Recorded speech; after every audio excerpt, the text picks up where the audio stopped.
cardio. E aí, vai ter? Não? Hoje vai ser ativo.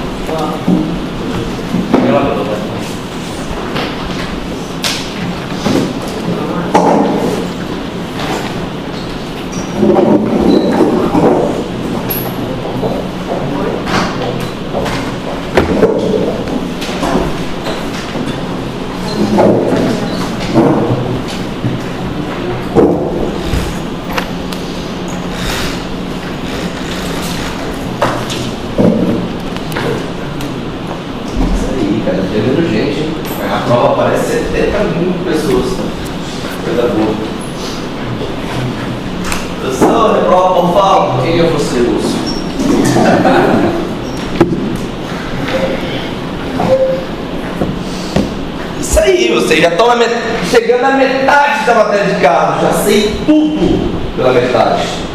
Só que não. Então a Morena chega pro cara e fala assim: ai, meu coração palpita e eu fico caidinha por você. E você, bobo, nem sabe, e fala assim: pô, já sei essa aí, né? Tá que a gente nem sabe, joga desgraça, pá, bora! Síndrome coronariana aguda. Gente, é a matéria. Bom? É a matéria mais importante de toda a cardiologia, com certeza absoluta. Tá? Aqui você tem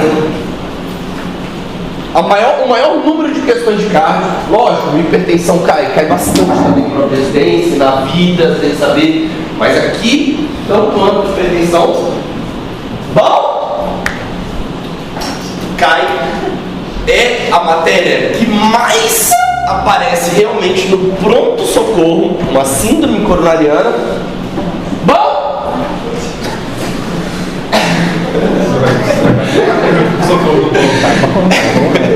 É a matéria que... Agora eu vou dar raiva.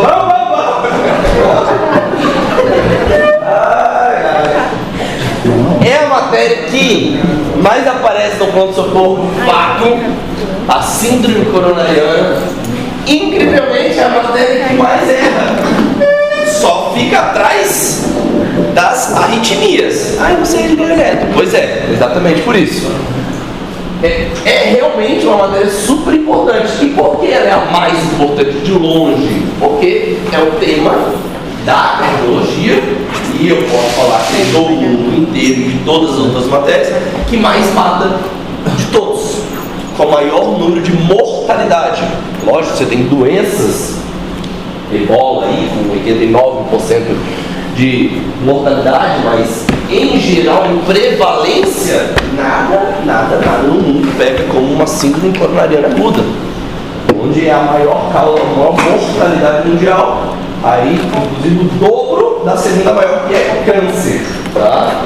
Meu signo? É, quase isso. Bom, síndrome coronariana aguda. São 3 entidades. Então, o primeiro erro que todos vocês fazem é quando chega um paciente e fala que ele está infartado. Lógico, se você for virar e falar assim, coloquialmente, ou para o paciente entender, é normal mesmo falar. Fala assim, o paciente está infartado, o senhor infartou e tudo mais. Mas um infarto agudo do miocárdio, a palavra infarto significa necrose do músculo, tá? Então, sempre vai ter necrose? Não. Então, a primeira coisa é, infarto pode ser uma angina, ou assim, coronariana aguda pode ser uma angina instável, um infarto agudo do miocárdio sem supra do segmento ST, um infarto agudo do miocárdio com supra do segmento ST. Então, a partir de hoje, nomenclatura correta, né, que é cada um deles. Isso, você não consegue entender. E se chega um paciente, eu não sei qual que é um deles. Pode, você pode e deve utilizar a nomenclatura de síndrome coronariana aguda. A gente não sabe qual é ainda. O paciente, você está olhando para o paciente, você já sabe qual que é um dos 3? Não. Então, por isso que é muito comum, e esse é o correto, de pegar uma evolução do pronto-socorro e se tiver lá síndrome coronariana aguda. E aí, na internação da enfermaria, você vai ter lá angina instável, infarto agudo do miocárdio com supra, infarto agudo do miocárdio com supra, e por aí vai. O conceito mesmo da síndrome coronariana crônica, né? A principal causa é o átero trombótico. Existem 2 formas, né? Bom? Então a parte do trombo e a parte do placa de ateroma. Então basicamente a fisiopatologia é muito simples. A formação de uma placa de ateroma por uma injúria da íntima do vaso a longo prazo, e essa placa de ateroma se quebra, se instabiliza e o processo de trombo começa a se formar. Como o vaso é um vaso muito pequeno, esse processo de trombo é o que tende a ocluir o vaso. Então é um processo normal de trombo, já que soltam várias coisas dentro da artéria, da instabilidade da placa, começa a dilatação plaquetária, e plaquetas, e um monte de merda, e pronto. Aí oclui realmente a artéria por um processo de aterotrombótico. Principal caso de óbito no mundo, a cada síndrome coronariana aguda, mede-se que em torno de 10 a 15% dos pacientes vão morrer. Basicamente, em torno de 10, quem está plantando pronto-socorro já, com certeza já passou por isso, porque cada 10, um morreu na mão dele. Mais ou menos isso. Lesão miocárdica. O paciente não morre, então fica tudo bem? Não. O paciente tem uma grande sequela, realmente, cardíaca, uma piora da qualidade de vida a longo prazo, e esse paciente que já teve uma síndrome coronariana aguda, mesmo com o tratamento, tende a viver menos. Bom? Bom dia. Certo? Existe um tipo de infarto? Não. Existem 5 tipos de infarto. Porra, você não sabe nenhum. Pois é. O tipo 1 de infarto é o mais comum. Tá? É pela instabilidade pláquica. O paciente formou uma placa de ateroma dentro da artéria, ela se instabilizou. Por que ele instabiliza? Muita coisa, muito motivo. É difícil saber qual que é o estopim. Normalmente, uma crise pressórica, normalmente relacionada ao aumento da pressão naquela placa, tá? E ela instabiliza, mas pode ser de diversos outros motivos, né? O aumento do fluxo, o paciente fazendo exercício. Sei que a placa se estabiliza e forma um trombo, fecha a artéria e chega a ter uma síndrome coronariana, tá? Mas só, não, o pessoal fala, é só isso, então não. Eu falei pra vocês, eu cheguei a comentar pra vocês que existem infartos, principalmente os chamados de minocas, né? Infartos sem coronariopatia, sem coronariopatia obstrutiva. Então não tem placa, faz o cateterismo lá, não tem artéria entupida. Mesmo assim, o paciente infartou.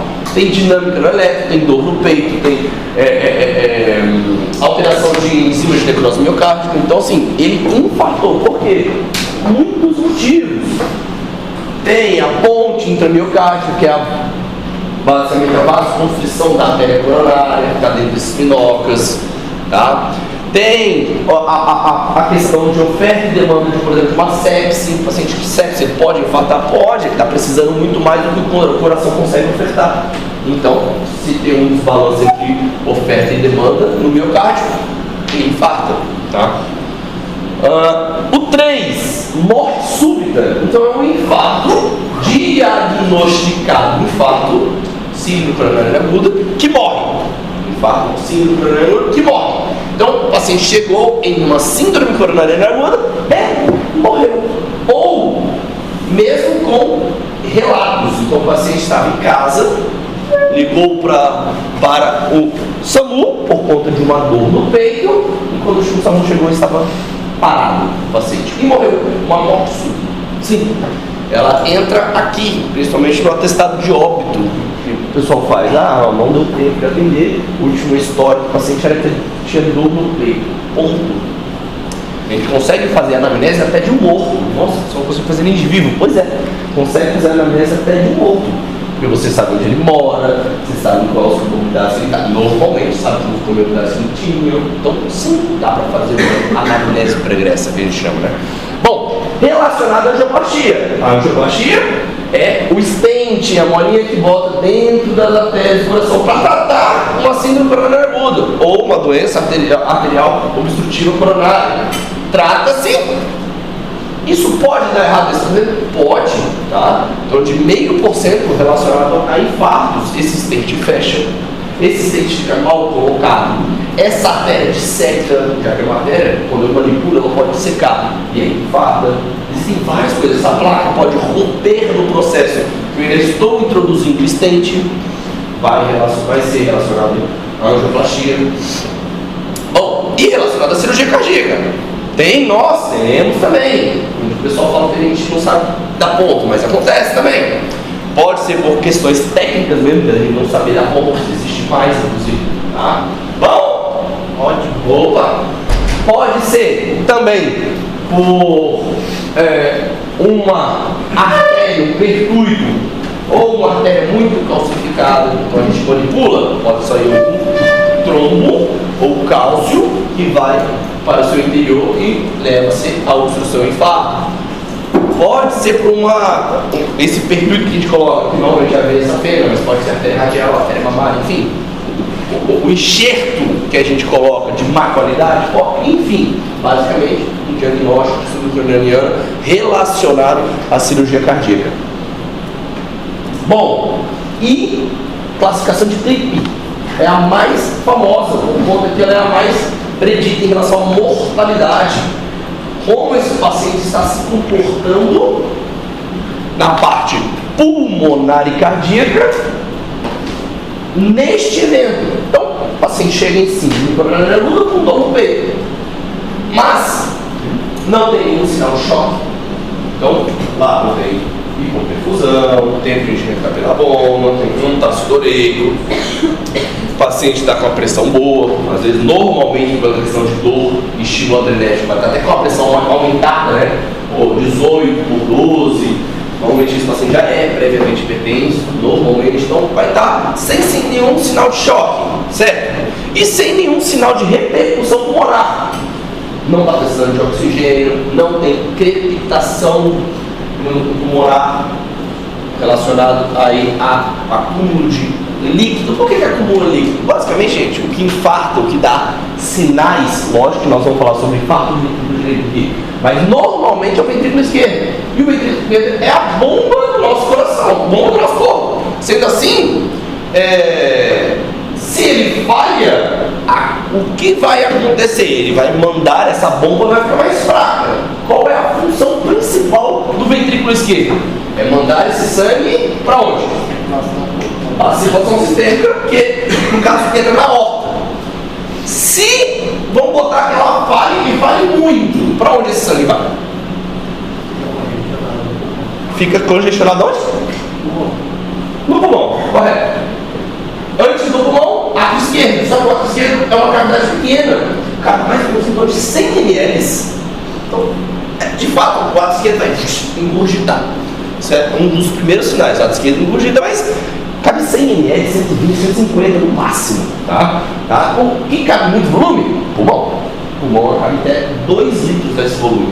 Então ele vai ficar com a circulação pulmonar. O ventrículo esquerdo não está conseguindo mandar para frente. É mais ou menos pensando aquela roda realmente de bomba de água, quem já viu, tá mandando para frente a água, aquelas palhetas. Se está para dentro, né? Se o vento não está mandando corretamente, é lógico que acumula na represa atrás. Tá? E a represa atrás aí é o pulmão. Por isso que dá sintomas pulmonares. E quem aparece com sintoma pulmonar é pior. A mortalidade aí de CLIP viu isso, tá? Então, por exemplo, o paciente tem crepitação, ele já não é um CLIP 1. O paciente tem qualquer tipo de crepitação, mesmo se não precisar de oxigênio. Excelente se não precisar de oxigênio. Mas ele já sai de uma mortalidade de 6% e vai para 17%. Faz sentido. Normalmente é entrando de 1 e 2, por isso que a mortalidade é de 10% a 15%. Mas existem infartos gravíssimos. Olha lá, multiplique 4, 81% de mortalidade. Basicamente, gente, é assim, vai morrer nesse ponto. A não ser que você tenha, primeiro, recursos de uma terapia intensiva no local, né, ou você esteja já na UTI.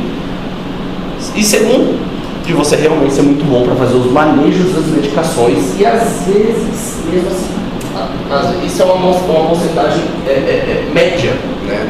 Às vezes esse paciente vai morrer. Ele está na parte dos 100%. Não adianta, pode ser o que você quiser. Inclusive tem terapeutas, por exemplo, um coração artificial. Vamos pensar nisso. Um coração artificial. O coração falhou, não tem problema. Eu vou botar um coração artificial, heartmate. Mesmo esses que botaram coração artificial, morreram. Alguns morrem, simplesmente. A hipoperfusão tecidual, mesmo no coração artificial, não é a mesma, né? Então morre mesmo, tá? Certo, mas 3, edema agudo pulmonar. Aí sim, é o paciente que está estertorando muito, então, pelo menos mais do que o terço médio bilateral de ambos os tórax, e precisa de oxigênio, queda da saturação. Beleza, isso é um edema agudo pulmonar, nunca mais esquece o edema agudo pulmonar. Pronto. 38% de mortalidade média, é bastante já, morre quase metade. E o choque cardiogênico, que além de sinais de edema agudo pulmonar, saturação, paciente precisando de oxigênio, o paciente tem aí sinais de choque. Aí sim, hipoperfusão, tempo de enchimento capilar acima de 5 segundos, paciente com hipotensão, 6x3, 8x4, e aí é o primeiro erro, que é onde já normalmente chega e o plantonista normalmente já mata, faz, opa, chegou bom, vou dar um tiro na testa desse paciente e esse paciente já morre logo para entrar o próximo já, para ir rodando a fila do SUS. Bom, o paciente chega com choque cardiogênico, hipotensão, e o que o plantonista faz lá? Volume, soro. Nossa, vai subir a pressão, vai ficar ótimo, vai ficar lá em cima, no céu, ótimo, tá? Aqui ele já foi. Bom, não faz sentido, ele está cheio de soro, ele está cheio de congestão, sinais de congestão. Você botar soro, é óbvio que vai melhorar. Tá? O problema não é volume, ele está com hipotensão, porque o problema é falha na bomba. Nós temos que mexer na bomba. Aí não sabe como, foda-se. Bom, diagnóstico. Certo, gente, é aqui que mora o grande problema de todos os médicos se focam. É no diagnóstico. Eu faço essa mesma aulinha, muito parecida, né? A única aula que eu dou internato eu acho que é essa, né? E a de cirurgia cardíaca. Mas de carro é essa. Eu falo essa mesma aula no 11º período. A pessoa está com um pé no diploma. Eu sempre falo que está com um pé na cova já. Só que não dele, o paciente está tratando ele, né? Bom, e 11º período de fato não sabe isso aqui também. E eu mostro para eles que é muito comum. Eu até fiz um levantamento, a cada 10 pacientes que chegam para a cirurgia cardíaca, dos que infartaram, pensando que não foi uma coisa eletiva, no base nunca é eletivo. Todos os pacientes que chegam para a cirurgia cardíaca já infartou, infelizmente, tá? Não era para ser assim, mas é assim. Dos 10 que chegam na cirurgia cardíaca, 4 têm diagnóstico errado. 40% tem diagnóstico errado. Então assim, aí você fala assim, nossa, não deve ser muito difícil. Caraca, é idiota isso aqui. Realmente é idiota. O problema é você pensar em outra coisa. Se você começar a pensar em outra coisa, realmente não tem jeito. Vai errar e vai errar em força. Certo? Primeiro, nós já falamos sobre a clínica. A angina pectoris, do tipo típica. Para eu falar de diagnóstico, então só típica. Calma, vou chegar lá. Sem ejaculações precoces aqui, vou chegar lá. Primeiro, eu estou querendo pegar a maioria do típica. Vamos pensar nela. O que é a dor precordial típica? Então, a precordialgia de forte intensidade, em aperto, retroesternal, que pode ou não irradiar para membro superior esquerdo ou mandíbula. Normalmente irradia, mas não quer dizer, não irradiou, não vai. Não, pode ou não, essa parte realmente fica na literatura, mas controversa, porque normalmente irradia. Que neste caso aqui, já que é uma questão aguda, não é mais crônica, como na aula passada, não melhora com repouso. Essa é a primeira coisa. Não melhora com repouso. Então, o paciente que vai ao pronto-socorro por conta de dor, ele chega com dor. A não ser que ele veio correndo, tá? Normalmente não é assim que funciona. Esse paciente chega com uma síndrome craniana. Só isso? Não. Vai entrar uma parte muito importante que não entra aí, e aí é exatamente onde é. A gente conversou sobre a epidemiologia deste paciente. Se esse paciente é baixo risco, moderado risco ou alto risco. Gente, eu estou te falando que só precisa disso. Eu sei que você já deve ter visto, ou não, mas ter visto que as enzimas de necrose biocárdia são muito importantes, o eletro é muito importante, mas exatamente por acharem que é muito importante o eletro e as enzimas que vocês erram. Tá? Convém, não, você não tem. Convém.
E por pensar que é só isso, é lógico que nós vamos passar aqui.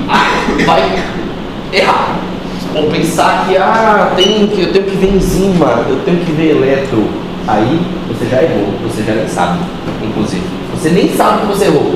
Porque teoricamente a gente pensa, tem que ver as enzimas, tem que ver a droga. Não, você já errou.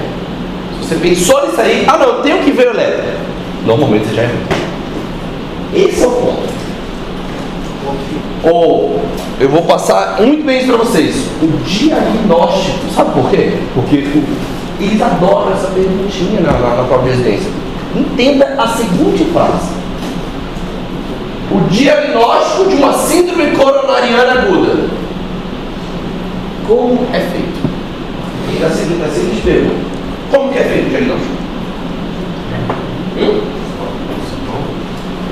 Clínico é a palavra. Clínico. Se é clínico o diagnóstico, se vocês estão falando que é clínico e realmente é clínico o diagnóstico, eu não falei que é laboratorial, eu não falei que é imagem, eletroimagem, enzimas são exames laboratoriais. Peraí, se o diagnóstico é clínico e o tratamento é feito a partir de um diagnóstico, agora sim faz sentido que você realmente não precisa de nada disso para trabalhar. Exatamente aí que eu erro. Então entenda e decore que o tratamento, que o diagnóstico da síndrome coronariana é um diagnóstico clínico. Clínico. É diferente do tumor pulmonar, que precisa de diagnóstico de imagem. Mas é igual, por exemplo, a uma dengue, que o diagnóstico é clínico. Eu sei que tem exame laboratorial, esse é o problema. Todo mundo está pedindo exame laboratorial para dengue. Só se mudar, falar assim, não, a partir de hoje o diagnóstico de dengue não é mais clínico. A partir de hoje o diagnóstico de dengue é com realmente um exame laboratorial. Beleza, vamos parar de tratar a dengue no consultório. Mas até se prova o contrário, neste momento o diagnóstico de dengue é clínico. O paciente cheio com sinais e sintomas de dengue é clínico. Você vai mandar esse paciente para o seu consultório com um tratamento. É exatamente isso. Você vai falar com o paciente, vai falar, opa, conversei com ele, esse paciente aqui tem um diagnóstico de síndrome coronariana aguda. Eu vou tratar este doente. Principalmente que a mortalidade de uma síndrome coronariana aguda é muito maior do que uma dengue.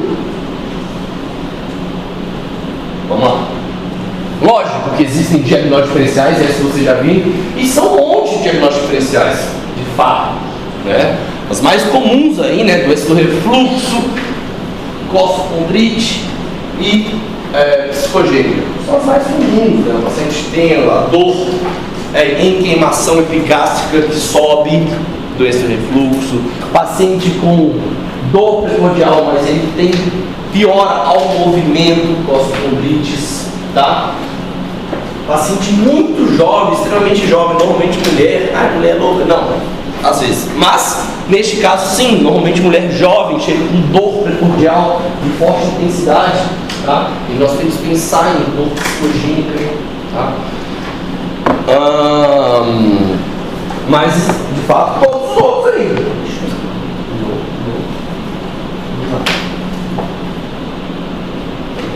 Bom, as enzimas de necrose miocárdica, então, não importa para nada? Importa. Para que elas importam? Vamos ver já. Se não é para diagnóstico, não é mesmo para diagnóstico. Oi? Definir o tamanho do dano, correto? Qual é esse nome? Definir o tamanho do dano. Oi? Necrose. Não. Oi?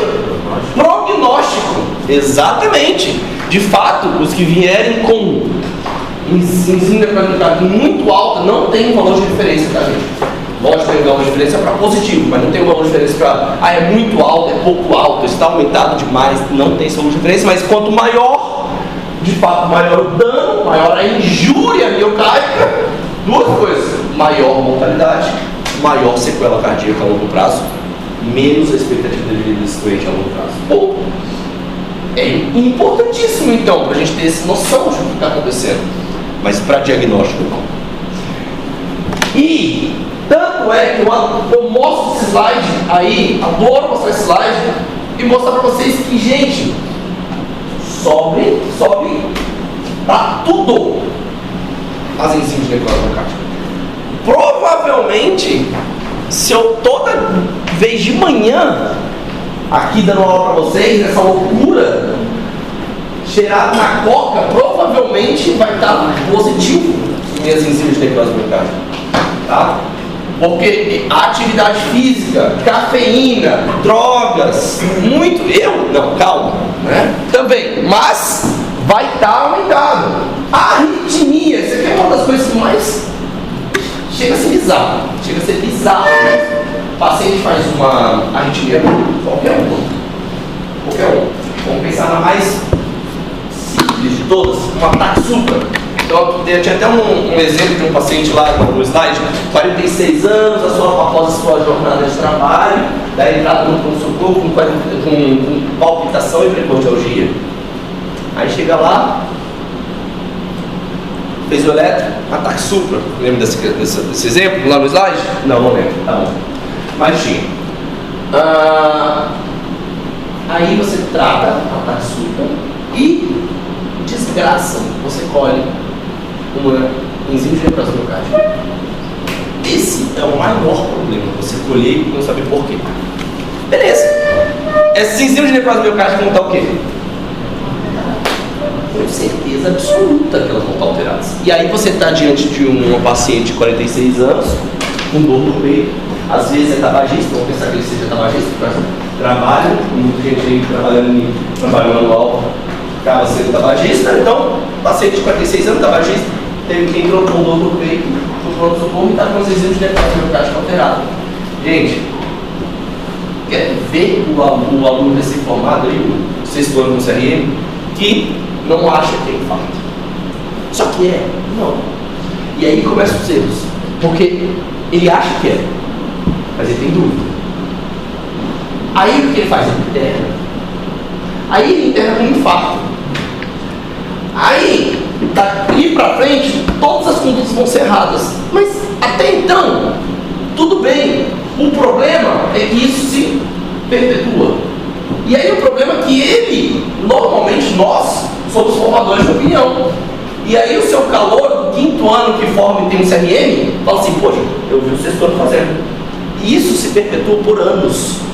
E agora é exatamente onde a gente está. Eu tentando ensinar que enzima de necrose miocárdica não faz diagnóstico. Eu tenho que falar isso. Porque a cada 10 pacientes que chegam no pronto-socorro que tem infarto, 40% deles, quase metade, ou não são diagnosticados, tem que ir para casa, infartar de novo e voltar para realmente um outro plantonista dar o diagnóstico, ou são mal diagnosticados, são diagnosticados errados. Então, veja que é uma coisa leva a outra. Como eu disse, tem que internar um que realmente você está em dúvida. Pô, tudo bem, realmente você está em dúvida, né, Pedro? Então, certo, internar todos porque você tem dúvidas não faz sentido. Tá? Então, sobe para tudo, gente. É muito comum pegar o paciente na UTI com diagnóstico de infarto, não tem nada a ver com infarto. Por conta que sobe, paciente com sepsis, paciente com processo infeccioso ativo, tá? Paciente com doença renal crônica, o paciente está dialisando e sobe enzima de necrose endocárdica. Não, então vamos fazer diálise, já vai ter tática. É mais ou menos isso, entendeu? Bom, vamos lá. Paciente com câncer.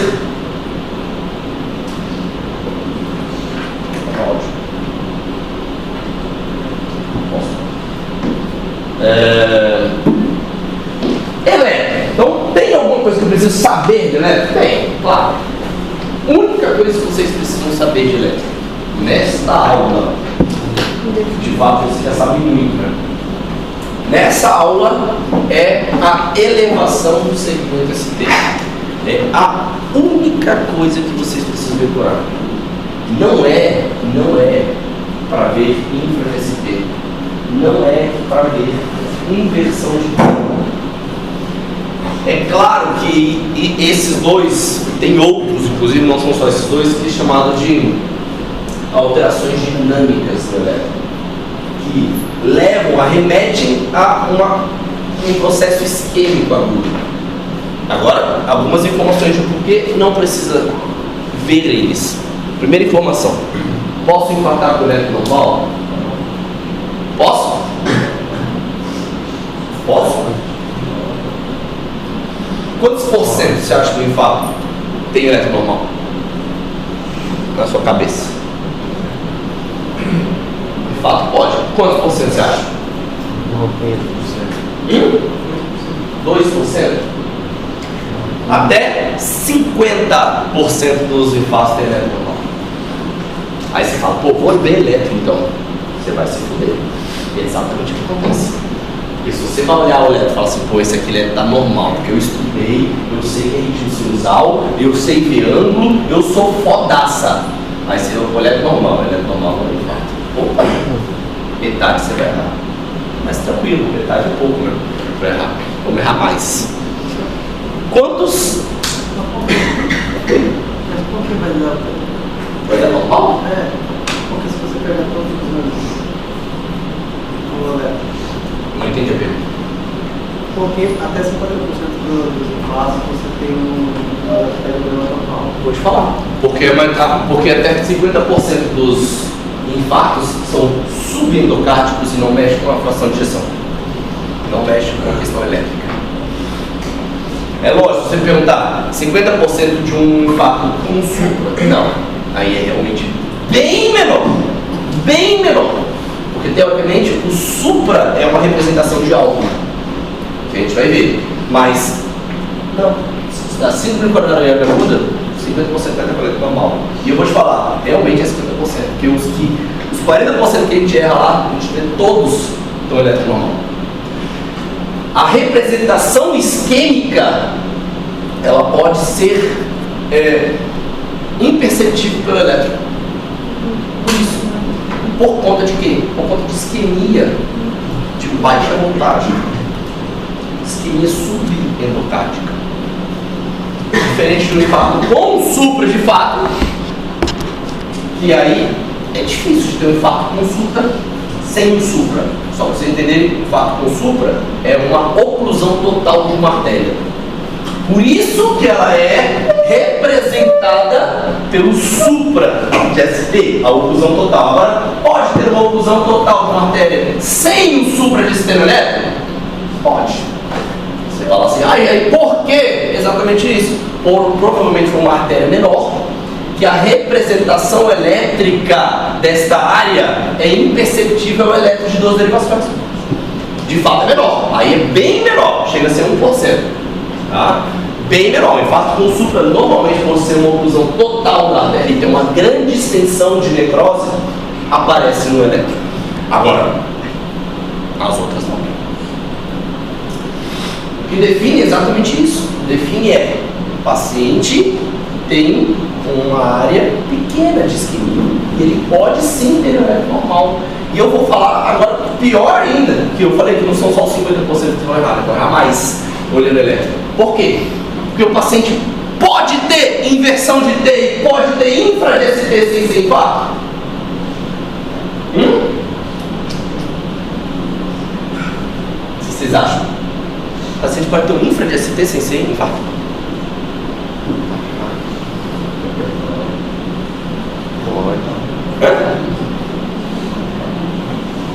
Vou até mais longe. O paciente pode ter um supra de ST sem ser infarto? Oi? Pericardite.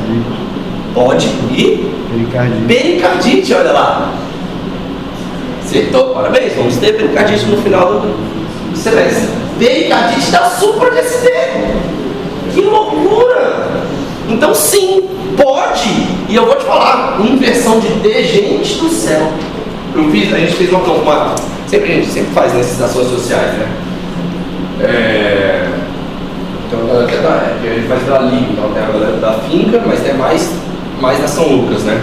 Que faz ação social. A gente fez uma ação social de cardiologia no Candeias, né? Semana passada. Foi bem legal. Atendemos 150 pacientes da população de Candeias e fizemos 120 eletros. Tinha uma galera lá, tinha uma galera também da finca, lá da Lacro, né? Enfim, e cara, o que a gente viu de inversão de T, eu mostrei pra eles. Eles chegavam pra mim, lá com o carro, e falavam assim: doutor, tem uma inversão de T na parede anterior. Eu falei: excelente, vamos ver o socorro então. Gente, tem alteração demais dinâmica. Cafeína dá alteração dinâmica, galera. Pô, peraí, cafeína dá uma arritmia, não vai dar uma alteração dinâmica? É claro, é só pensar. Então, pior ainda, se você não está suspeitando de infarto e pedir um eletro, aí que você vai errar mais. Porque você vai errar aquele que está normal, que são 50%, e você vai errar aquele que não é infarto e tem infra e tem inversão de T. Resumindo, para ficar simples, não é para olhar para essa merda. Não é para olhar para essa merda. É mais ou menos isso.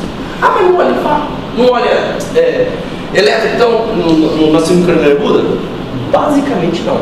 Você bate o olho no eletro para saber somente aonde está o supra. Você só faz isso. Onde está o supra? Não tem supra. Pega, rasga. Não rasga, mas rasga na sua mente e joga fora. De fato, uma das coisas que vocês têm que saber é que a alteração eletrocardiográfica ela vai ser por parede. Não adianta eu ter um supra de V3 e um supra de D3. Não quer dizer nada. Nada, simplesmente nada. É só vocês pensarem logicamente, tá? Quem já viu eletro, eu sempre falo desse entendimento que vocês entendem logicamente. Quem já fez eletro sabe que aqui na frente, principalmente viu um V6, fica um eletrodo do lado do outro, né? Beleza. E o coração é um só lá dentro do peito. E vamos botar que a parede anterior esteja infartada, com supra. Vamos botar, tá? Então a parede anterior é infartada, correto? Aí o V3 pegou um supra. Pô, o V4, que é um eletrodo que está na pele a 1,5 cm do V3, não pegou. Ué, é impossível disso acontecer.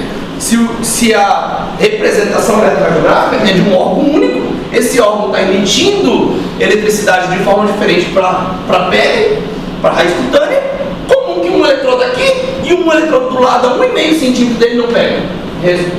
Resposta: não existe. Se tem um supra de V3 isolado, não faz sentido. Então convencionou na cabeça de vocês que precisa obrigatoriamente de 2 derivações da mesma parede positivas ainda. Não adianta ser V1 e V5. Não adianta. Não adianta ser V2 e V4. Não adianta. Ou o eletrão do V3 está estragado, está danificado, ou não é supra. Não é nada. Então, obrigatoriamente, duas derivações dessa parede. E aí, quais são as paredes de fato? V1 a V6, parede anterior. Olha ele, está na frente do coração. A parede inferior, D2, D3 e AVF. Fundo do coração, AVF. E a parede lateral, D1 e AV. Lá. AVF. São três paredes principais. E AVF? Foda-se. AVF. Bom, aqui. Elétrico. Ah, mas você falou que não tem elétrico. Pois é. Enganei vocês. Elétrico.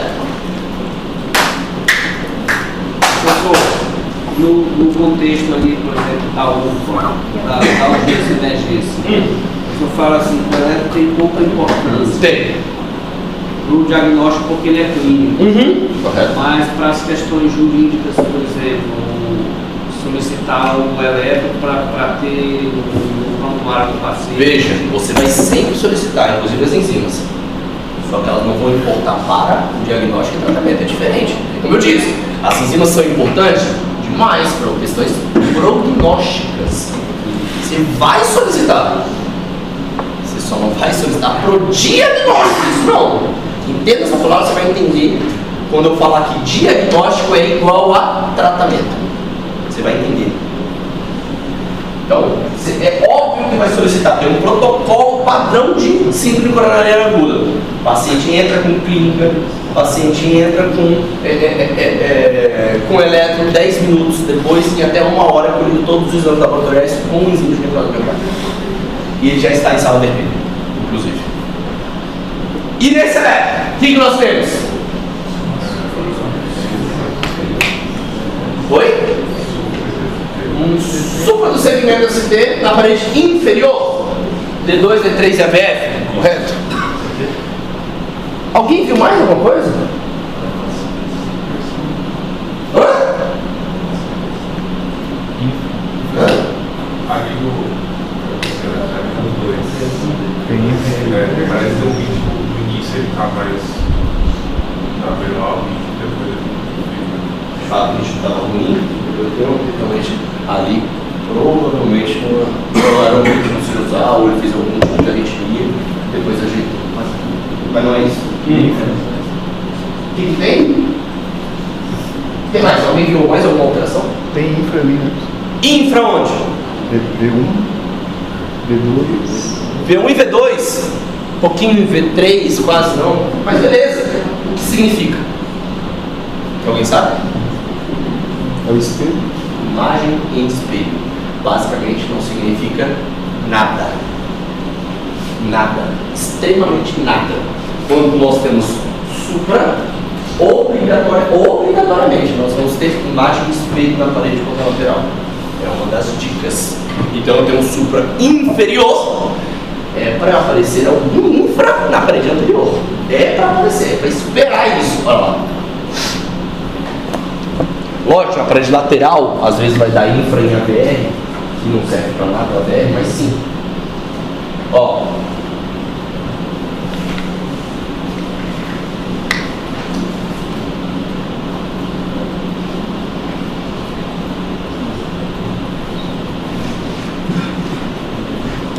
E aí?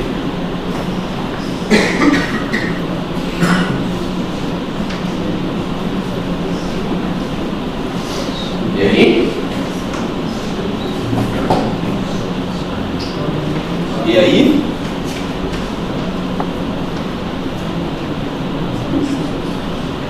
E aí?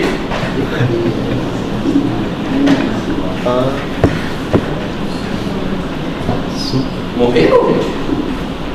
Supra Anterior. na parede?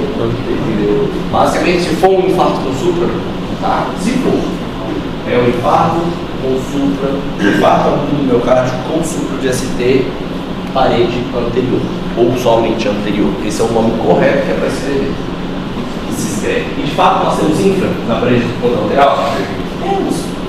Então faz sentido, 2 e 3. de AVF infra.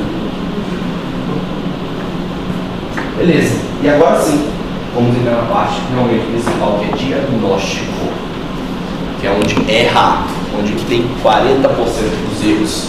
Então, gente, eu gosto de jogar isso aqui para vocês entenderem como é importante vocês olharem para o doente que vocês estão atendendo.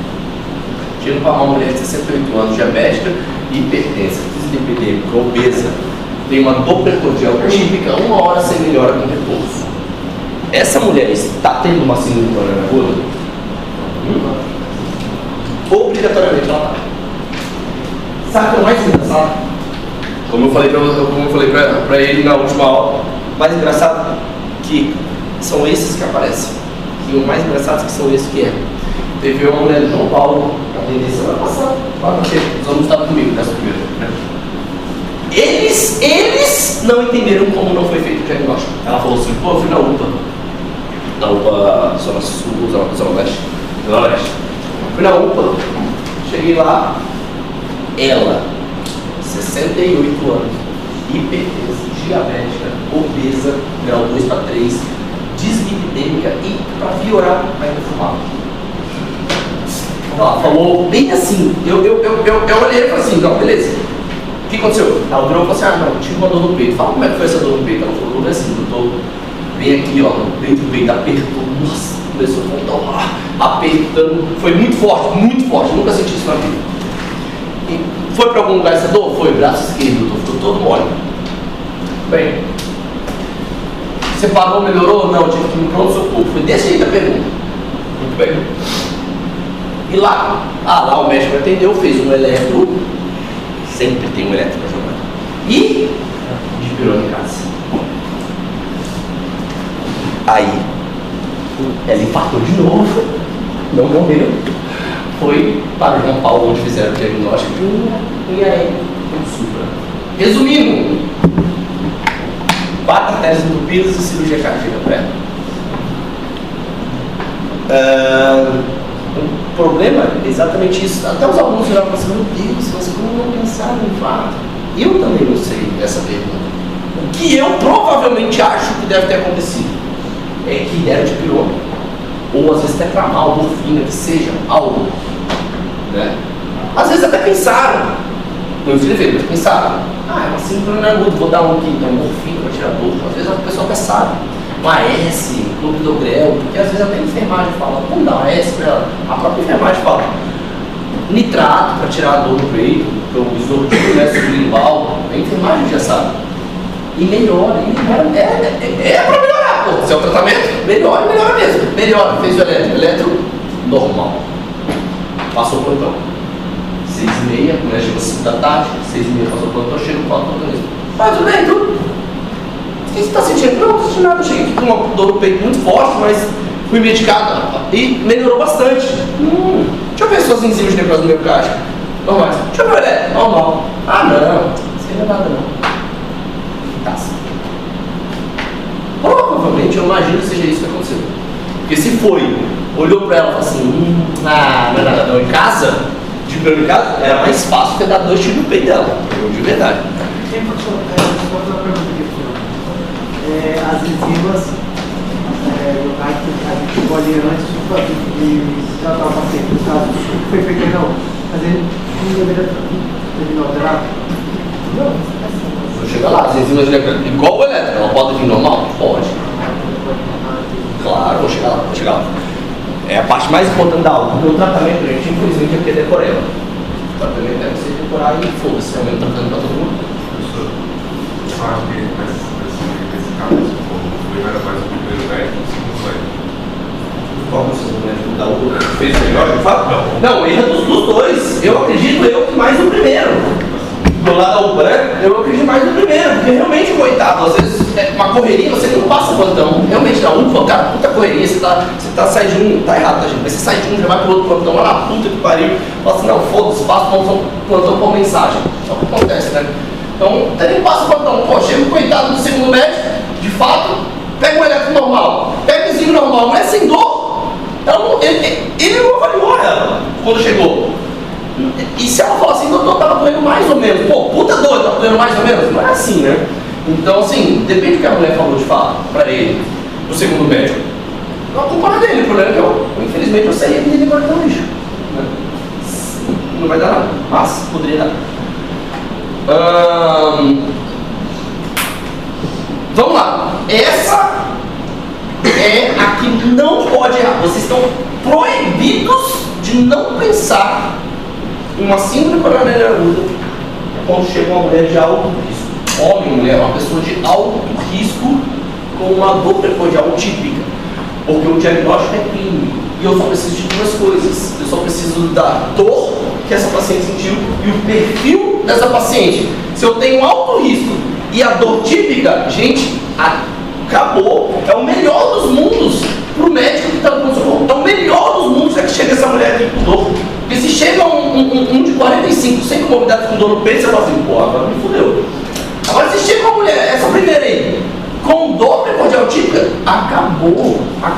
Você acertou o diagnóstico de cara. É exatamente isso. Você vai escrever com letras garrafais lá. S-C-A. Tá certo o diagnóstico. Só pode agora acertar totalmente. Mas, teoricamente, o diagnóstico acertou. É somente isso. Agora sim, homem 45 anos, sem comorbidades, dor precordial atípica, ventilatório dependente.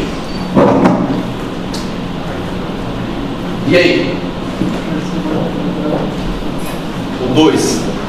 Você acha que esse paciente está infartando? Eu só lembro que as vezes está falando, porque como ele é ventilatório dependente e está fazendo atípico, pode ser alguma coisa que não dá. Gente, não dá nada na medicina 100%, como eu disse, né? Mas aqui, como na primeira, 99% que tem problema, aqui 99% que não tem problema. Esse é um paciente de baixo risco, sem dor típica, uma dor classe D que exclui isquemia. Não está infartando. Realmente aqui, gente, realmente principalmente numa lupa que é fluxo gigantesco, realmente voltar em casa. É anti-inflamatório em casa. Principalmente se ele respirar mais forte em casa, não tiver história de trauma, o paciente estiver bem. Isso aqui é dor cofidite, é uma dor pulmonar, a gente chama de pleurite, a ventiladora dependente chama pleuritica. Enche o peito de ar e dói ao lugar do peito. Pleurite. Dor pleurítica, não é dor isquêmica. Homem, 33 anos, uso de cocaína, dor precordial impontada, sem melhora com repouso. Começa a ficar um pouco mais difícil. O que vocês acham? Está infartando?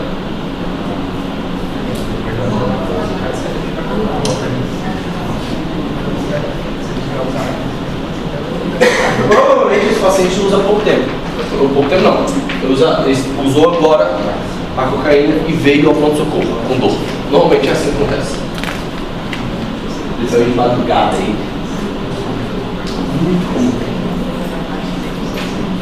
Bom, como eu disse, agora vai ficando mais difícil, mas gente, até se provar esse paciente não está infartando. Vamos ter que começar a pensar um pouco mais objetivo. Vamos objetivar então. Baixo risco, 0 e 1 comorbidades. Moderado risco, 2 comorbidades. Alto risco, 3 ou mais comorbidades. As comorbidades foram passadas na aula passada, mas são todas aquelas lá. Então, homem, 33 anos, uso de cocaína. Quantas comorbidades ele tem? Uma, droga de ação, baixo risco. A dor é típica? Não! Então, é uma tipo D? Às vezes não, mas isso aí, se não melhorou com repouso, pode ser uma tipo C. Não daria para falar que é tipo B ou A, não é dor típica. Vai ficar entre C e D essa dor. Não está infartando. Agora ele precisa de diurético? Sim, é muito comum esse paciente fazer arritmia. Lembra? Sempre lembra? Agora a pergunta vem, precisa de enzima de necrose miocárdica? Oi? Eu acho que não precisa comer dose no computador. O que vocês acham? Aí a pergunta para quem acha que precisa. Vai vir positivo, o que você faz? Vai lá no próximo. Vai vir positivo, eu acabei de falar que troca de som dá positivo novo. E se tiver com arritmia, aí que vai vir positivo mesmo. Resposta: não precisa. Se você não está suspeitando de fato, gente, não precisa de troponina. Não façam isso. É exatamente o que faz. Chega esse, mais um leito para internação. Aí chega mais um leito para internação. Quando vê, tem um monte de merda na internação e era todo mundo para casa. De fato, ele pode ter arritmia, a gente vai ver arritmia. Vamos atrás das arritmias.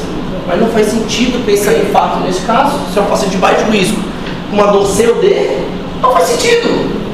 Se for D, é casa. Se for C, também não faz sentido. Eu vou tratar e ver se ele melhora. Se tiver qualquer sinal aí de piora do quadro, aí tudo bem, eu posso rever o quadro. O paciente evoluiu da dor, teve piora da dor, eu revejo o caso. Eu faço uma nova anamnese. Mas neste momento não, tá? 66 anos, diabética, tabagista, obesa, com dispneia ao repouso, sem dor. Oi? Dispneia, sem dor. Sem dor.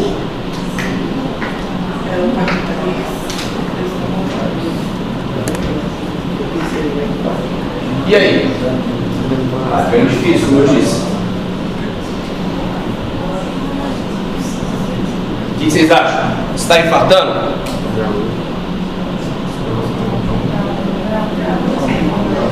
A mulher chegou com dispneia. Falta de ar, cansaço. Chegou precisando de oxigênio. E aí?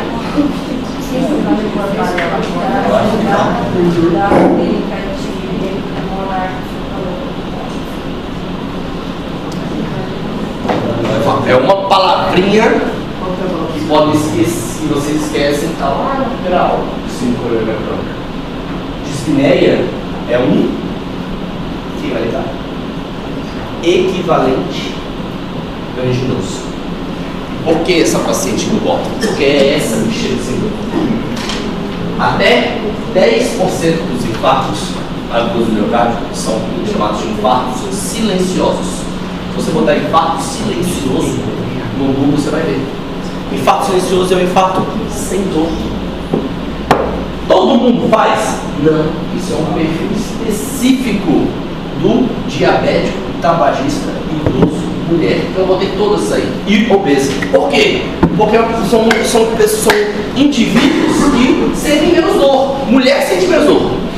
Diabético sente muito menos dor. Tabagista a longo prazo sente menos dor. Obesidade, a irradiação dessa dor é de forma diferente. Às vezes eu botei dispneia ao repouso ali, porque é o que chega, mas às vezes ela chega com mal-estar. Ela, hora nenhuma, ela fala assim, mas você tem dor no peito? Ela fala, não.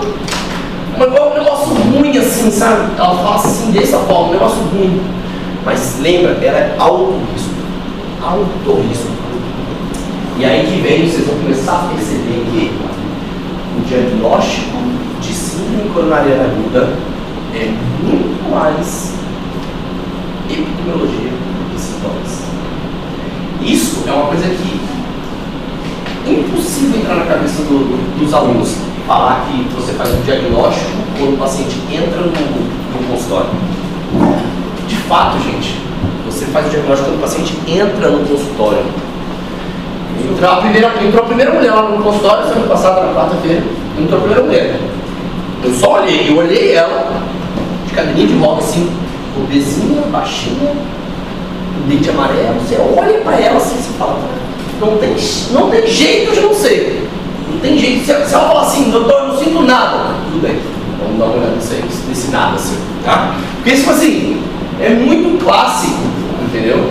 Aqui é uma paciente de alto risco, inclusive alto risco para infarto silencioso. Mas o infarto silencioso normalmente leva-se, pelo menos, a um equivalente anginoso. Lembra do equivalente? Mal-estar, dispneia, principalmente a dispneia, tá? O senhor falou que dispneia é equivalente a... anginoso. Anginoso. Está lá na síndrome coronariana aguda, síndrome coronariana crônica, vai estar escrito lá equivalentes anginosos. Professor, mas nesse caso a gente investiga, faz CG, Sim, porque neste caso, já entra no tratamento nesse caso. neste aí você investiga, porque não tem dúvida. Esse aí é um diagnóstico provável, não é um diagnóstico certo. De fato. Agora, se você me perguntar, eu investiguei e não achei a origem da dispneia, sim, você entra no tratamento. E aí você excluiu as principais causas de dispneia, você vai fazer um raio-x. Aí no raio-x vai vir congestão. Fala, porra, congestão?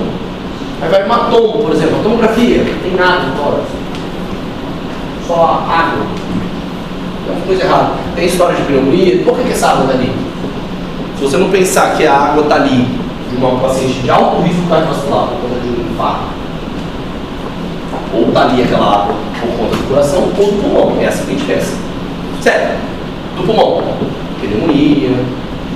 Professor, só uma pergunta aqui em relação a isso. O que muitos deixam passar nesses 10% aí que são os infartos silenciosos, principalmente do tabagista, por achar que, pela pessoa ser tabagista, a dispneia que ela tem em relação ao tabagismo, não é um infarto. Acontece, mas o tabagismo não dá dispneia ao repouso a não ser que tenha auscultar. Então, por exemplo, o paciente está em broncoespasmo, acontece demais. Mas eu falei do tabagismo falando dos dados com alta. Não, nem precisa. Às vezes o paciente tem 10 anos de tabagismo, tem 50 anos, chega no pronto-socorro com dispneia ao repouso. A primeira coisa que você vai fazer é auscultar esse paciente. Você ausculta o paciente, sibilo. Porra, aí sim, não tem nada a ver com infarto. Independente de quem seja. Sibilo tem a ver com pulmão. Normalmente, broncoespasmo, o paciente é tabagista, faz muito broncoespasmo. Asma, DPOC, paciente bronquite, paciente faz broncoespasmo. Então, tem a ver com isso. Ah não, ouviu, tem estertor. Pneumonia. Aí é clássico isso. Isso é muito clássico mesmo. Pneumonia, correto. Aí você ouve dos dois lados, tem que ter todos os dois lados. Aí você começa a pensar, pô, pneumonia bilateral? Tem, existe. É comum? Não é comum. Inclusive, se você quiser perguntar para mim se pneumonia bilateral é menos comum do que infarto, ela é menos comum do que infarto silencioso. Então, se você pensar, pô, eu estou dando estertor dos dois lados, uma paciente dessa, não tem motivo que essa nutrição está lá. O paciente não tem história de febre, não tem história de pneumonia, faz um exame laboratorial, não tem leucocitose. Não, nesse caso, ele é aí uma síndrome coronariana aguda. Bom, só que leva-se mais tempo. Não é quando a paciente chega na sua frente, mas você tem que pensar, por isso que eu boto aí. 53 anos, tabagista, dor precordial típica a 1 hora. E aí? Qual o risco desse paciente? Baixo, moderado ou alto? Moderado. Idade e tabagista. Dor precordial típica, pensando no tipo A, tá bom? Moderado risco do tipo A. Pô, não é o clássico, mas sim, já fecha o diagnóstico. Tá? O clássico é o paciente de alto risco. Moderado risco, dor típica, são duas condições, gente. Dor típica, mas risco. Beleza? 55 anos, diabética, dor precordial atípica. Então a gente está com moderado risco, com dor atípica. Aí, provavelmente não. Então, a gente tem aí no homem 53 tabagista, provavelmente é. Na mulher 55 diabética, provavelmente não. É exatamente isso. Eu não estou entendendo o seguinte, se eu for provavelmente Conduzir. Pode falar. Então você vai fazer elétrico? Vai. Porque elétrico é uma coisa que você realmente tem que fazer, tá, gente? Elétrico tem que fazer sabendo aquelas coisas que eu falei, sabendo que pode ser normal, sabendo que pode ser alterado sem nada, tudo mais. Você vai, de fato, ver, isso aí está muito genérico para vocês entenderem a visão geral. Então, sei lá, ela está com uma dor, se eu falar fica muito simples, mas depende, são várias situações. Então, se ela está com uma dor precordial em queimação epigástrica, provavelmente, já que ela é de moderado risco, uma dor atípica, provavelmente é doença do refluxo. Ela é diabética. Exemplo. Ela está com uma dor ventilatório dependente, tipo D, provavelmente não é. Então, realmente, vai de caso a caso. Mas o que eu estou tentando falar é quando entra a paciente para vocês já pensam que é ou pensam que não é. Igual mulher, 49 anos, e perdeu para falar. Só voltando àquele caso da UPA lá. Como é que faz se o paciente não tem eletro alterado, não tem enzima, aí tá numa UPA? O depois, porque depois que passar a dor, o que ele vai fazer? Vai encaminhar junto? Ah, a gente vai chegar lá no tratamento? Vamos chegar lá, calma. Ejaculações precoces na sala. Vamos, calma, vai dar. 49 anos, hipertenso, diabético, ansiedade, dor precordial atípica. Aí, é um caso aí que a gente está num alto risco. Uma dor precordial atípica é o caso mais difícil. Você vai pensar, é claro que paciente de alto risco. Mas você vai ver, primeiro, as diagnósticos diferenciais. Então, é o alto risco? Então, você quer dizer que todo alto risco vai infartar? Não. Não. O que eu quero que vocês entendam olhando isso é que o alto risco lá em cima, esse vocês têm que pegar obrigatoriamente. O baixo risco sem, também vocês têm que excluir automaticamente.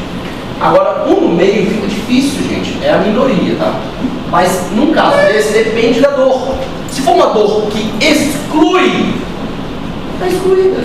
Se é uma dor, por exemplo, em queimação gástrica, está excluída. Se é uma dor em ombro, se é uma dor que dá no peito, quando ele mexe o ombro, piora. É uma dor musculoesquelética.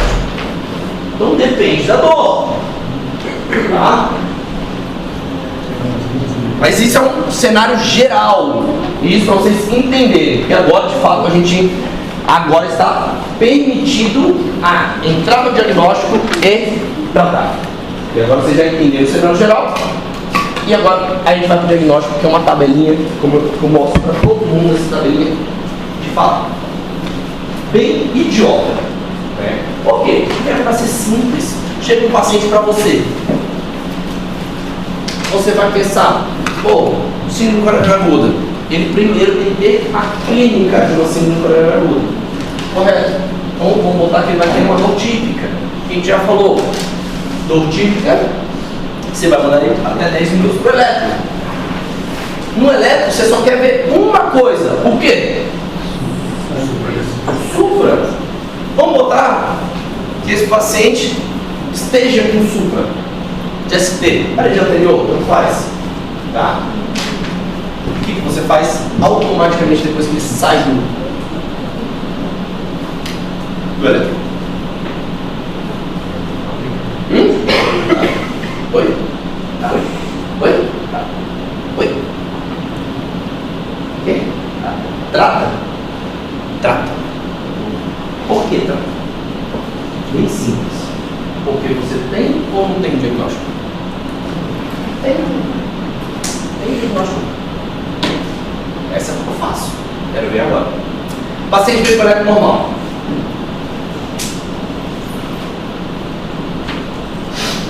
Saindo do eletro, vai para onde?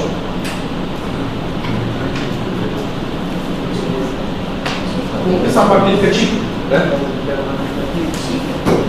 Vamos pensar numa clínica típica. Um alto risco clínica típica. Vamos pensar no paciente lá no comecinho, falei, 68 anos, hipertenso, diabético, obeso, tabagista. Oi? Trata. Sai do eletro e trata. É isso? Pode dar normal. Oi? O eletrocerval pode dar normal. Sim, o eletro. Está normal neste caso. A resposta é essa, gente. Trata. Outras pessoas falam exatamente isso, mas este é o ponto. Resumindo, então, para ficar mais simples. Se você trata, independente do eletro, se o eletro é positivo ou negativo, e o eletro é feito em 10 minutos, o tratamento é igual ao diagnóstico da síndrome coronariana aguda. Igual. Então você fez o diagnóstico da síndrome, está permitido o tratamento. Ponto. Simples assim. É claro, você vai pedir as enzimas necróticas? Vai pedir. Elas podem vir negativas? Pode, e se vir negativas? Não, você já tratou. Já demora 6 horas pra sair. Isso no hospital bom. Normalmente um de 24, 12, 24 horas pra sair da paciência. Se vir negativo, você só sabe que agora é um angina instável. Só isso.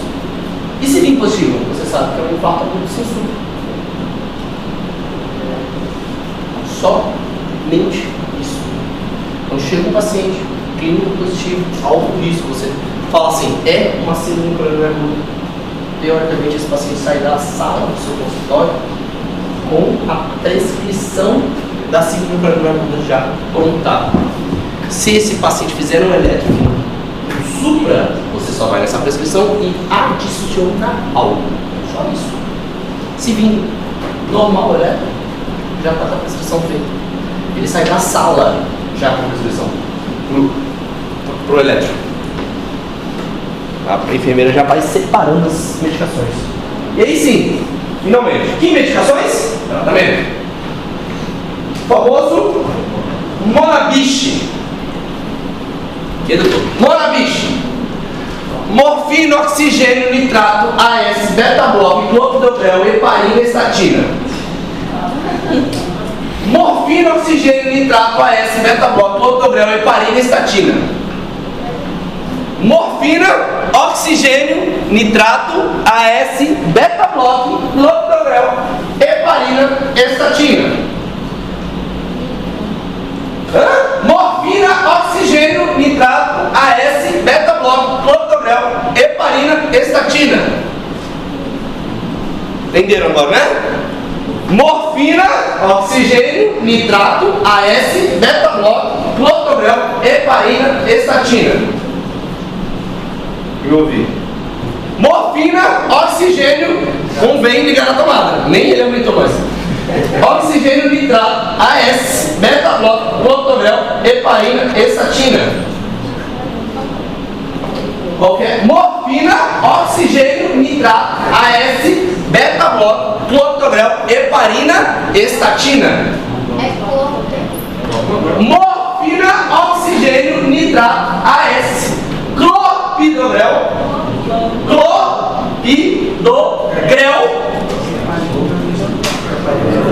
heparina, estatina.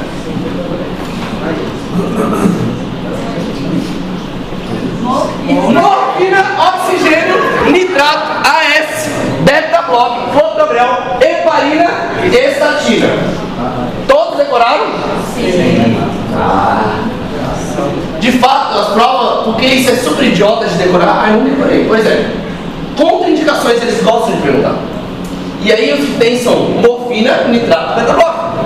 Morfina e nitrato tem contraindicação para infarto de ventrículo direito. Ah, mas você não falou, pois é, vou falar. Infarto de ventrículo direito. Beta-bloco tem uma contraindicação que vocês já saberiam. Deveriam saber. Falei errado? Morfina, oxigênio, nitrato, AS, beta-bloco, clopidogrel, heparina, estatina. É porque na outra aqui não fala das... Homem, pelo amor de Deus, tenha paz na sua vida.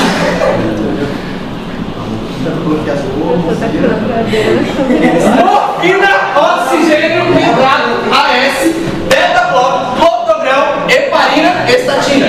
Não, as complicações. Morfina, nitrato e beta-blocos tem contraindicações que eles perguntam. Morfina e nitrato tem uma contraindicação de infarto de ventrículo direito. E beta-bloco uma contraindicação que vocês deveriam saber. Qual?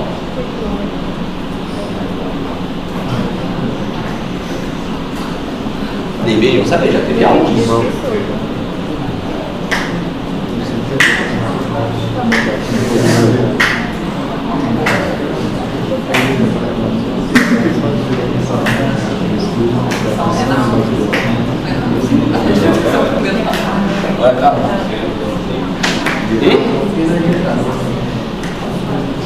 Qual que é a contraindicação do beta-bloco? Oi? Oi? Correto. Vou aceitar essa também, porque também já vi questão de prova com asma. Mas, mais uma, que da matéria que vocês viram, Pô, teve quantas aulas? Essa é a quinta, né? Teve 4. Chuta uma. Terceira? 4. Faltou uma. Oi? Bradicardia. Bradiarritmias. Por que eu falo isso? Porque é comum o paciente fazer bradiarritmia no infarto. Principalmente uma questão filha da puta da USP. Ano retrasado, acho. Não, faz tempo já, 2020. Que botou um eletro de um supra num perfil de infarto. Lógico, um paciente com infarto, você fala, pô, essa aqui, pá! Essa aqui eu sei que o pai manja. Tiver aula com o loucão lá. Aí, na porra das alternativas, tinham várias alternativas lindas, só que a resposta correta era: neste paciente está contraindicado o atenolol. Era a resposta correta dessa questão, sendo que as outras alternativas estavam assim. Tem que fazer, como vocês vão ver, S, beta-block, morfina, oxigênio, nitrata, S, beta-block, lactograma, heparina, estatina, os caralho, faz tudo. Na letra B é a mesma coisa, letra C. O paciente tinha um supra e tinha um BAV de primeiro grau. Quem lembra do BAV de primeiro grau? Ninguém. Coisa boa. Vou ter pra mim, que é mais fácil pra eu poder vocês não. BAV de primeiro grau. Bloqueio atrás de primeiro. Bradiarritmia. O que tem? Como é que é o BAV de primeiro grau? O quê? Fala, um intervalo PR assim de um quadradão. Porque às vezes, gente, é difícil. Você tem um supra lá gigantesco na parede, você fala assim, porra, eu não vou ver um intervalo PR desta merda aqui, que tem mais do que um quadradão. Não vou ver isso aqui. Aí você pensa, fala assim, porra. Aí você olha aqui, tem um quadradão, né? A questão da prova era essa. Estava contraindicado porque tem um BAV de primeiro. Dificílimo. Olha esse aqui, esse primeiro aqui também, ó. Como começa antes e termina na linha.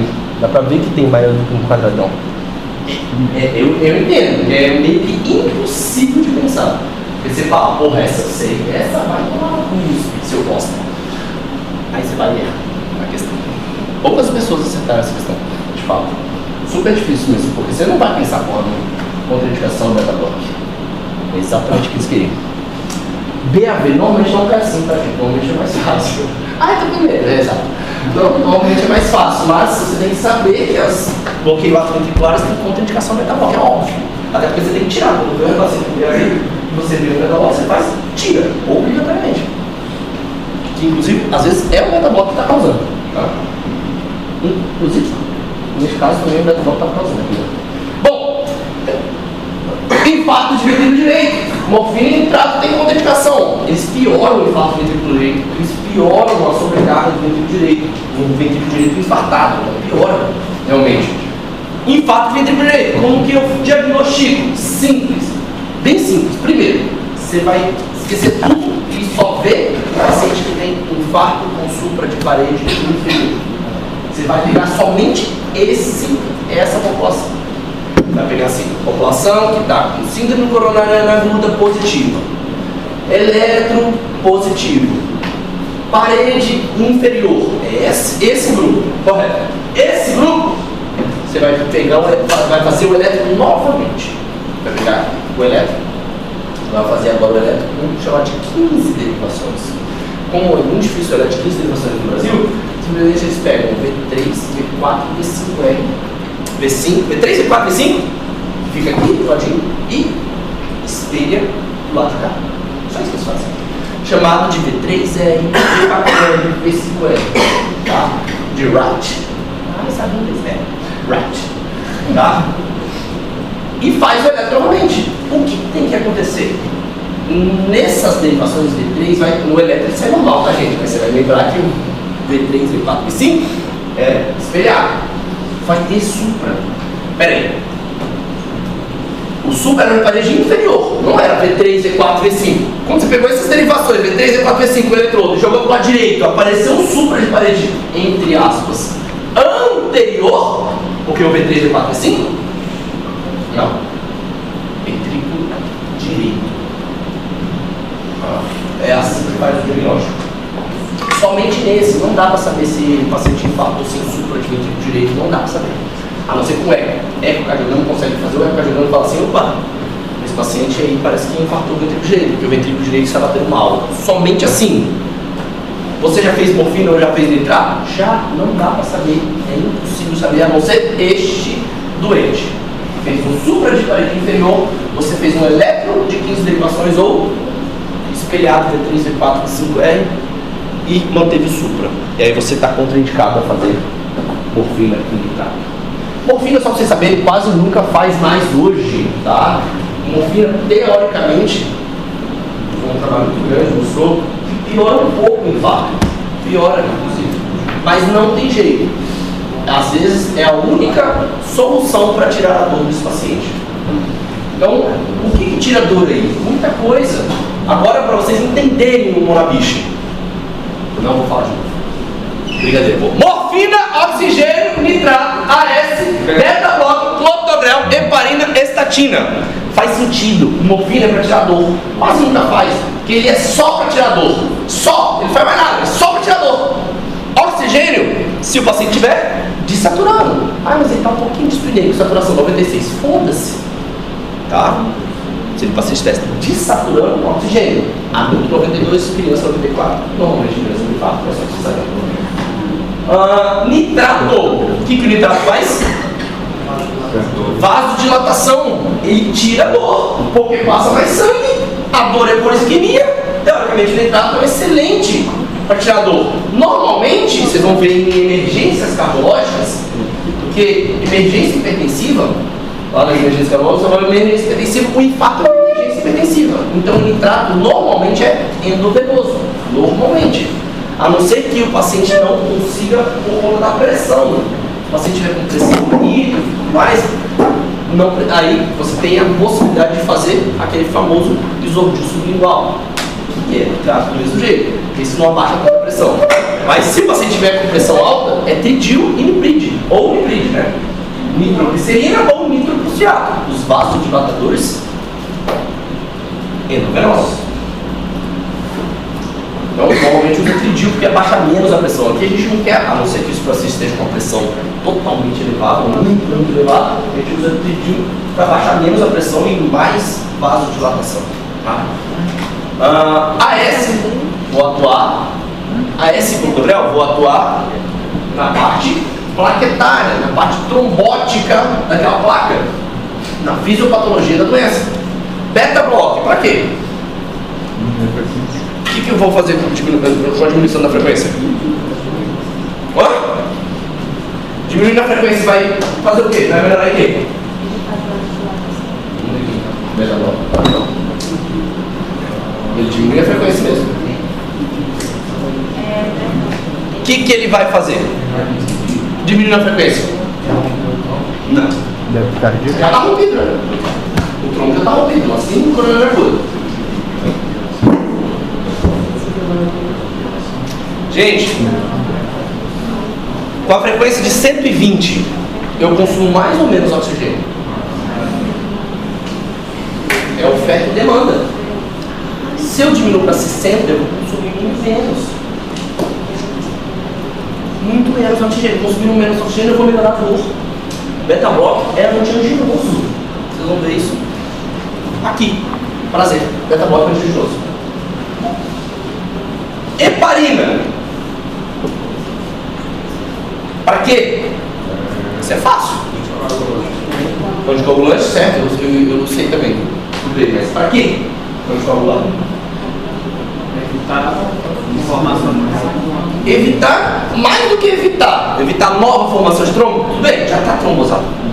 É aterotrombose. É dissolver o trombo que está formado. Heparina, estatina. A principal causa é Pelo dor? anterior trombótica. Mas o que acontece? O que a estatina ajuda? Não deixa romper o... É isso aí. O nome chama-se estabilizador de placa coronária. Não é uma coisa muito comum vocês falarem. Não descobriram, é para por conta que o paciente tem dislipidemia. Não tem nada a ver com dislipidemia. De fato, ele é o tratamento para dislipidemia, mas não tem nada a ver. Ele é estabilizador de placa coronária. Essa placa está rompida, vamos estabilizar ela. Certo? Agora sim, angina instável, nós sabemos diagnosticar pela clínica, mais ou menos eletro, ok, porque pode estar normal. Ou, finalmente, vou falar, pode ter alguma alteração que te fala, pô, estou no caminho correto. Não é para se segurar nisso, já falei, pode estar normal. Mas, se tiver um infra de ST, uma inversão de T, fala assim, pô, tô no caminho correto. Só isso. Enzimas negativas, nem espere, trate. Moramiche. Só isso? Me perguntará, então é só isso? Melhorou da dor, melhorou da porra toda, e aí, então casa. Não. Esse paciente, todo paciente que teve ou tem uma síndrome coronária aguda precisa da estratificação de risco invasiva. Nós já estudamos a estratificação de risco não invasiva na aula passada, que são 3. Quais? Não lembro, não estava? Bom, quem estava, também não lembro. Tá bom. Teste ergométrico, cintilografia miocárdica e eco com estresse. Ecocardiograma estresse com noduta ou dipridalol. Não lembro mesmo, muito obrigado. Tá bom. Bom, ficou mais fácil para mim, não. Bom, CAT é a estratificação de risco invasiva. Inclusive, quando qualquer um desses 3 no consultório dão positivo, eu encaminho para o cateterismo. Aqui o paciente não está em consultório, gente. O paciente está em pronto-socorro. Eu não vou fazer, você infartou, mas levanta aqui, dá uma corrida aqui no teste ergométrico para ver o que acontece só. Morri. Infelizmente morreu, não era muito bom. Bom, não é para mandar o paciente no teste ergométrico, o paciente que teve uma síndrome coronária aguda. Óbvio. É mais ou menos essa história, mas vocês vão ver que tem questão de prova de residência fortíssima, escrevendo exatamente isso. O paciente está internado de cama, orientação, levanta e anda-te. Não, porra, pelo amor de Deus, teste ergométrico eletivo, cateterismo cardíaco, síndrome coronária aguda, tá? Angioplastia, mais ou menos, ATC é angioplastia, por quê? Isso aí, gente, é o tratamento. Eu boto aí pra vocês já se acostumando. Vai depender de muita coisa que eu vou falar pra frente aqui. Mas é um dos tipos de tratamento, normalmente é esse que funciona numa síndrome coronária aguda. Uma coisa de resgate, uma coisa aguda, tá? Só se lembrar que cirurgia não dá pra falar assim, pô, o paciente infartou. Normalmente não é assim que funciona. O paciente infartou. Eu vou já reservar a sala lá para o cirurgião, lá, não façam isso para mim, eu vou brigar com vocês. Mas vou reservar a sala lá para o cirurgião cardíaco e ele vai chegar lá e já faca e opera. Não é assim que funciona. Existe uma preparação para tudo isso. Normalmente é o tratamento de resgate num quadro agudo é a angioplastia. Tá? É o stent. O que muda? Às vezes no infarto do miocárdio se insufra. Quase nada. Você tem a clínica, o eletro pode estar normal, pode ter uma alteração dinâmica, sem ser super lógico, as enzimas vão estar positivas, você não vai esperar, vai fazer o Moramiche, tá? E vai solicitar o CAT. A diferença aqui é internado, porque infelizmente, gente, se vocês pegarem na literatura, principalmente na literatura mundial, vai estar escrito que esse CAT vai ser feito em 6 a 12 horas. É muito complicado aqui no Brasil você achar um CAT em 6 a 12 horas. Então, na literatura brasileira, como eles adoram uma coisa que eu odeio na literatura brasileira, eles acharem que eles são tão bons. Nós achamos que nós somos tão bons quanto o europeu e os Estados Unidos e nós não chegamos nem perto. Mas eles botaram na nossa literatura que vai fazer o CAT em 12 a 24 horas. Só para vocês terem uma noção, o único CAT, hemodinâmica, do SUS disponível em Rondônia, fica no hospital de base. E aí eu vou dar uma outra informação, que eles deixaram vencer o contrato de 5 anos para renovar. Teve só 5 anos, pouca coisa para renovar, e deixaram vencer o contrato por 6 meses sem contrato. E aí ficaram 6 meses de todos os pacientes SUS de Rondônia infartados no CAT. Então você acha que dá para fazer um CAT em 12 a 24 horas? Acho meio difícil, mas é o que a literatura fala. A diferença, e por isso que eu volto no internado, a diferença é que o paciente que tem um infarto agudo miocárdico, morte muscular, um infarto chama morte muscular, esse paciente não vai para casa, não vai para ir para casa. Tá? Paciente com angina instável, difícil. Às vezes é um paciente virgem, calma, de tratamento, e aí você vai entrar com o tratamento para casa e ele consegue aguardar em casa. Né? O paciente teve uma angina instável, não teve morte muscular. Mas, teoricamente, literatura, isso ninguém vai para casa. O paciente teve um evento agudo, não vai para casa. Na prática, o paciente de angina instável aguarda o CAT em casa. O paciente infartado não aguarda o CAT em casa, aguarda o CAT internado. O infarto com supra, aí fica legal. Porque você faz a clínica, faz o eletro, já tem diagnóstico na sua cara. Você já vai tratar a Monavish para síndrome coronária aguda e vai mandar para o CAT. Só que aqui é diferente. Aqui tem que ir para o CAT. E o tempo não é 6 a 12 horas, 24 horas, não é isso. O tempo são 90 minutos, esperando até 120. Pergunta é, qual é o tempo de porta-balão? Pergunta mais idiota que tinha. Realmente, nas provas quando a gente fazia, eram muito mais idiotas. Assim. Agora as provas são mais difíceis mesmo. Porque a pergunta que caía bastante bem. Qual é o tempo de porta-balão para o infarto do miocárdio com supra desse tempo? 90 minutos. Pronto, era essa a resposta. Eles adoravam essa resposta. Como, por exemplo, qual é o tempo que você tem para fazer a trombólise no AVC I? 4 horas e meia. Eles adoram essas questãozinhas. Tá? Aqui, 1h30, tempo de porta-balão. De fato, eles aguardam até 120 minutos. Tá? Mas é o tratamento. É porque o infarto agudo do miocárdio com supra é a oclusão total da artéria. Porra, você quer um tratamento melhor do que ir lá e abrir essa oclusão total? Melhor possível. O problema tem 90 minutos no SUS, eu pouco vejo. Lógico que tem. É uma coisa que a gente tenta fazer. Mas cada 30, 40 infartados aí em Porto Velho, tá? Porque se for qualquer outra cidade, não vai ter logicamente 90 minutos, né? No Paraná, fodeu, como é que vai chegar em Porto Velho em 90 minutos? Não chega. Tem helicóptero, tá? Então, em Porto Velho, a cada 30, 40 infartados aí, um deles vai para a angioplastia em 90 minutos, no tempo porta-balão. Certo? Você tem mais alguma coisa que você pode fazer? Tem. Aí tem. Por quê? Porque é um quadro, gente, que mata é muito mais. Em torno de 30%, 35% de mortalidade, uma artéria fechada, total. Eu vou fazer, se eu não tenho característica, a trombólise, terapia de reperfusão química. Se o CAT demorar mais de 120 minutos, eu vou para a reperfusão química com trombólise. Hoje o mais utilizado é o alteplase. Na minha época era estreptoquinase, a bosta. Só sangrar, não fazer nada. Aqui o alteplase é excelente.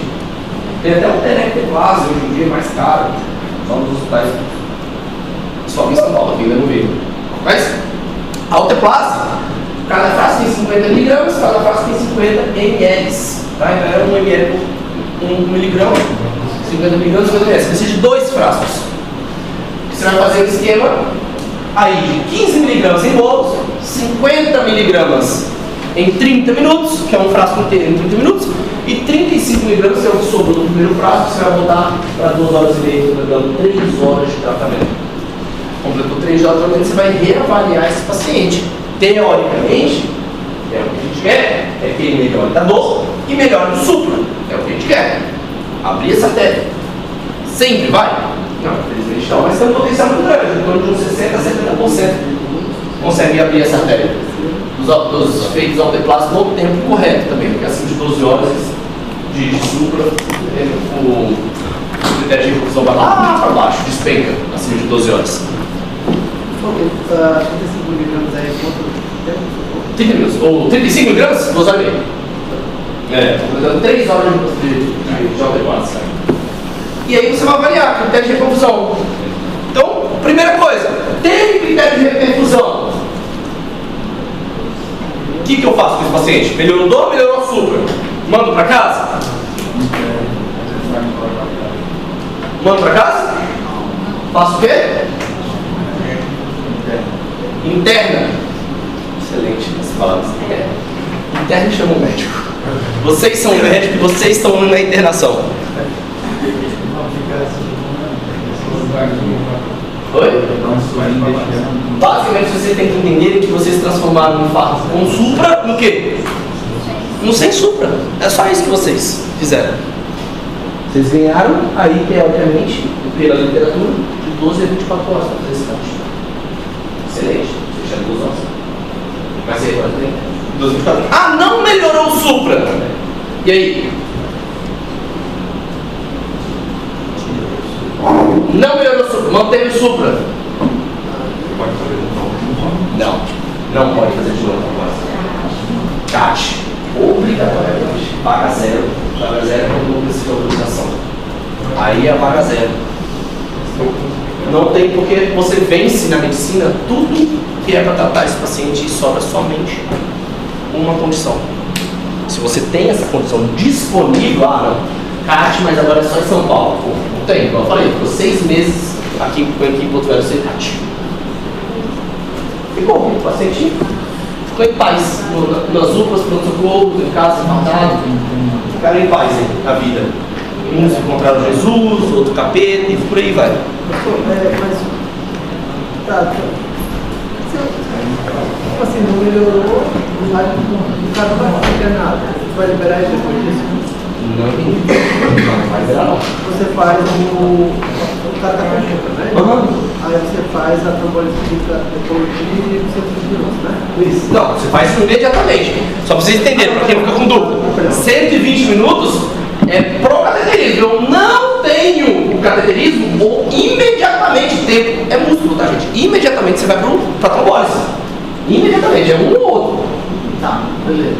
Aí você fez, o cara não melhorou, você não transformou o infarto do supra em uma culpa?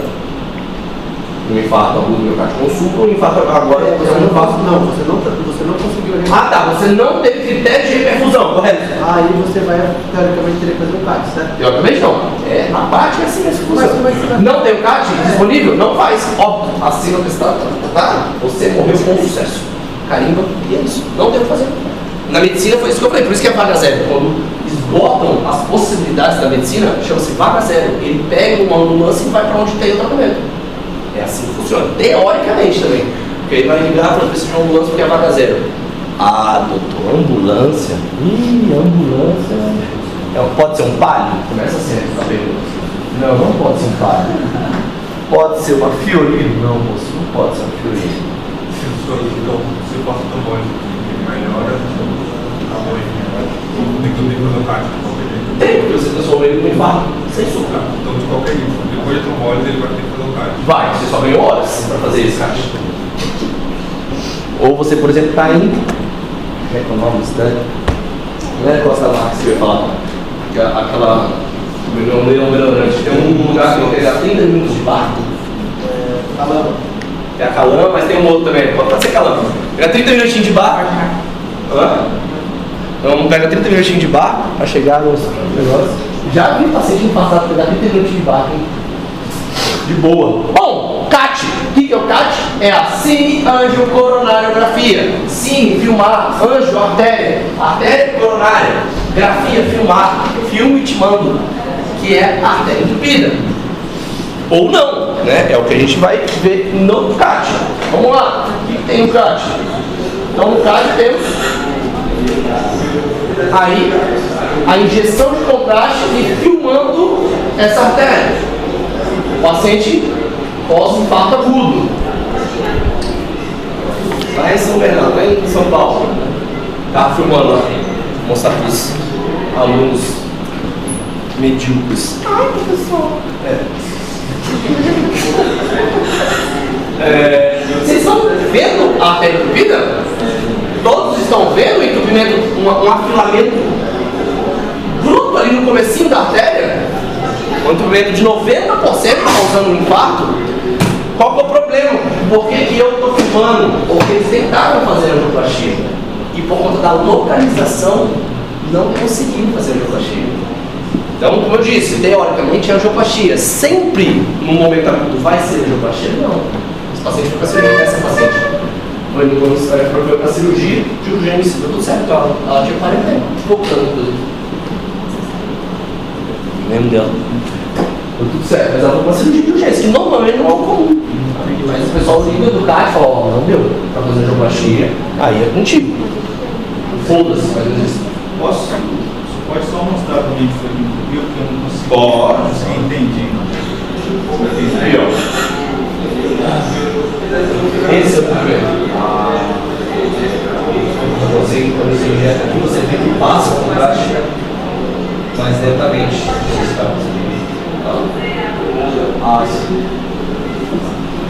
É muito gráfico. Mais de 90%, olha quanto ela afinou ali. E o que vai definir? Aí, teoricamente, a angioplastia. Então, ele fez o CAT, o paciente infartado, já foi isso mesmo. Aí, o paciente injetou, deu lá uma obstrução importante, um paciente com um evento agudo, hoje instável, infarto agudo, o miocárdio sem supra, infarto no supra, e aí, angioplastia. Ele bota um stent, passa-se um stent, e resolve esse ponto de obstrução. O stent fica lá comprimindo essa artéria para fora, né? Uma força que a gente chama de força radial, uma força circular excêntrica para fora, tá? E aí deixando a artéria aberta. O que vai definir então o que se faz ou angioplastia ou faz a revascularização miocárdica, a famosa ponte de Safena? Primeiro, o quadro agudo. Se é um quadro agudo decorrente dessa artéria, eu resolvo, eu faço angioplastia. Aí começa, eu não consigo fazer angioplastia. Ponto 1. Ou, esse quadro, que é o mais comum, já não é mais agudo, 24 horas. Tá? Esse quadro já está ou subagudo ou crônico, que é o mais comum no Brasil, infelizmente. Né? O paciente chega... Aí, com 3 meses pro CAT, pô, pera lá, já não é um quadro agudo.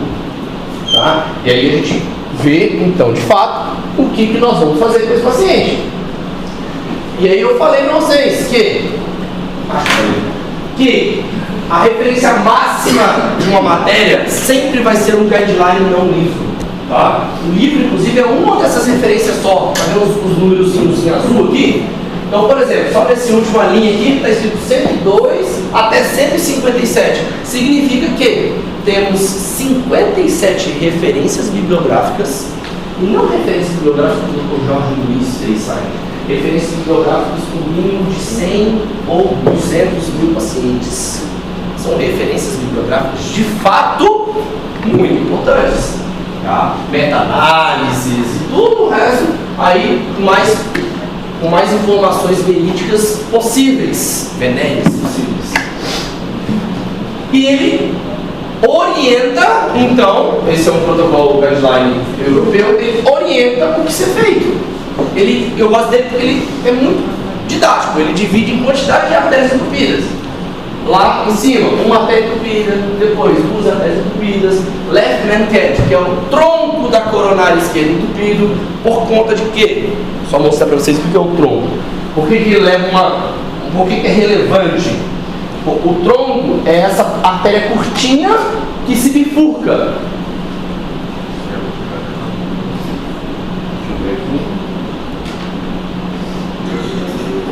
Essa artéria no comecinho, que ela logo se bifurca. De um lado tem a lesão e do outro lado a circunflexa. Vocês estão vendo o comecinho dela, como ela é mais grossa? Então, ela é chamada de tronco da coronária esquerda. Por quê?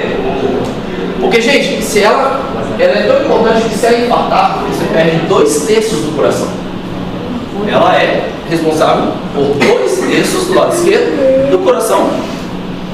Então ela é super importante mesmo, de fato. Já a diferença só sobra o lado direito da artéria, que é essa aqui. Olha como é que totalmente muda, porque foi para o outro lado. Nós temos a coronária esquerda e temos a coronária direita. Essa é a direita. E do outro lado a gente estava vendo a coronária esquerda. Então ela leva assim, uma relevância no vegetário. Não precisa decorar, é só para vocês entenderem isso aqui, tá, gente? 3 artérias entupidas sem diabetes, without diabetes, e 3 artérias entupidas com diabetes mellitus, tá? Então, outra coisa, o diabetes é super importante para análise também. E aí, na primeira coluna vai ter CABG, lá em cima, que é a cirurgia de revascularização miocárdica por ponte, e na segunda vai ter PCI, o tratamento percutâneo, a angioplastia, tá? E aí, só uma leitura básica, simples, para vocês entenderem, quando nós temos poucas artérias entupidas, teoricamente eu pego um tratamento menos invasivo, um tratamento percutâneo. Por isso que, para 1 e 2 artérias, a gente vai ter tratamento, a legendinha 1 ali. 1 em verde, basicamente, é uma legenda que é um tratamento que eu preciso oferecer para melhora da qualidade de vida e sobrevida a longo prazo. Depois tem amarelinho, que é 2A, depois laranjinha, que é 2B, e depois 3 vermelhinho, que é contraindicação. 2A, tratamento possível. 2B, tratamento relativo, que eu tenho uma contraindicação. Os benefícios não são muito certos, é assim que falo, não são tão comprovados. Uma leitura básica, vocês perceberem que quando tem uma ou duas artérias entupidas, ou evento agudo, eu caracterizo a angioplastia. Quando eu tenho muita artéria entupida, que é 3 ou mais, eu mando para cirurgia cardíaca, de revascularização miocárdica, que de fato é essa aqui. Olha o coraçãozinho, que legal. Inclusive essa aqui, inclusive é aquele filme que só tem uma artéria entupida. Por que foi para cirurgia?